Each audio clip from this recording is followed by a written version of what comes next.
Well, church, we're looking at Deuteronomy chapters 11 and 12 today for our daily Bible reading, and word of the day is Descendants. Chapter 10 kind of wraps up with the essence of the law. What is the kind of law boiled down to?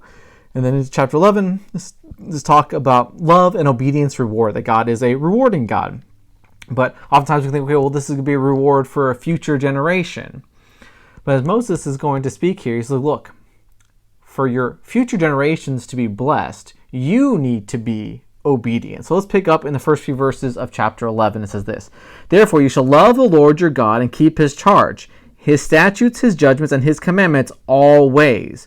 Know today that do not speak with your children, who have not known and who have not seen the chastising of the Lord your God, his greatness and his mighty hand and his outstretched arm, his signs and his acts which he did in the midst of Egypt, to Pharaoh the king of Egypt and to all his land, what he did to the army of Egypt, to their horses and their chariots, how he made the waters of the Red Sea overflow them as they pursued you, and how the Lord has destroyed them to this day. What he did for you in the wilderness until you came to this place, and what he did to Dothan and Abram, the sons of Elab, the son of Reuben, how the earth opened its mouth and swallowed them up, their households, their tents, and all their substances that was in their possession in the midst of all Israel. But your eyes have seen every great act, the Lord, which he did. And it says, therefore, obey him, right?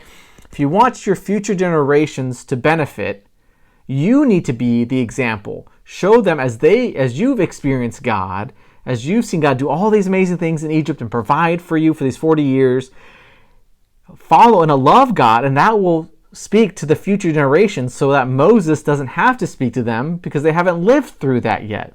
It says, once again, the power of our testimony, the power of what we've seen and experienced from God and how that can benefit others. And so let's, once again, share our testimonies. Let our lives of following Christ, our love and obedience, be a reward to future generations because we serve God now as an example to them. All right, church, have a great day.